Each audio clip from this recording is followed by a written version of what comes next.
আজকে আমরা October 18 সুডোকুটা solve করব সুডোকু মাস্টার অ্যাপ থেকে। সুডোকু সলভ করার জন্য নিয়ম হচ্ছে প্রত্যেকটি কলাম, প্রত্যেকটি সারি এবং প্রত্যেকটি বাক্সে 1 থেকে 9 পর্যন্ত সংখ্যাগুলো কেবলমাত্র একবার করে হতে পারবে। যদি কোনো কলামে একটি 1 থাকে তাহলে আরেকটা 1 হতে পারবে না। সারিতে একটা 2 থাকলে ওই সারিতে আর কোনো 2 হতে পারবে না, এবং বক্সে যদি 3 থাকে তাহলে ওই বক্সে আর 3 হতে পারবে না। এই লজিক গুলোকে নিয়েই আমরা পুরো সুডোকুটা সলভ করব। সেই হিসাবে আমরা যে সংখ্যাগুলো দেয়া আছে সেগুলো ধরে ধরে আমরা দেখছি যে কোন ঘরগুলোতে কোন কোন সংখ্যা হতে পারবে, এবং হালকা করে পেন্সিল নোটের মতো করে মার্ক করে রাখছি যে যখন দুটো বক্সের মধ্যে আমরা অপশন পাচ্ছি যে এটা অথবা এটা। এর থেকে বেশি হলে সাধারণত সেটা মানে বক্সগুলোতে অনেকগুলো সংখ্যা চলে আসে, তখন সলভ করাটা এত সহজ হয় না। এজন্যই সাধারণত 2 বা 3টে পর্যন্ত অপশন মার্ক করা হয়।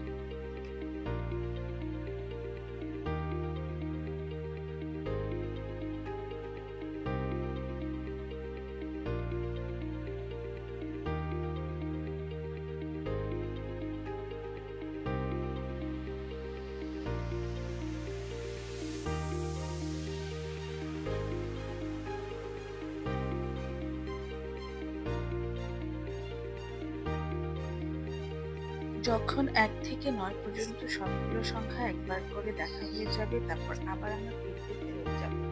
যখন দেখবো যে কোনো ঘরে একটা মাত্র সংখ্যা বসে আছে একা 9টা বক্সের যে কোনো একটাতে, তাহলে সেখানে ওই সংখ্যাটাই হবে। এরকম একটা লজিক থেকে আমরা সংখ্যাগুলো সব বের করে ফেলি যে কোথায় কি হতে পারছে এবং কি হতে পারছে না।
প্রত্যেকটা খেলা একটা সময় আসে যখন আসলে মোটামুটি অনেকগুলো ঘর হয়ে গেছে, কিন্তু তারপরেও লজিকগুলো সলভ হচ্ছে না। তখন সবগুলো ঘরে নোট নিয়ে ফেলাটা একটা সমাধানের সহজ উপায়। যখন অনেকগুলো নোট চলে আসবে যেখানে 2 বা 3টে ঘর বেশি অপশন থাকছে না কোনো সংখ্যার জন্য, তখন জিনিসটা ইংরেজিতে বলে নেগেড সিঙ্গেলস, বা বাংলায় হচ্ছে যে এখানে এই ঘরটাতে একটা সংখ্যা হওয়ারই অপশন আছে আর কোনো অপশন নাই, এরকম ঘর খুঁজে পাওয়া যায় সহজে।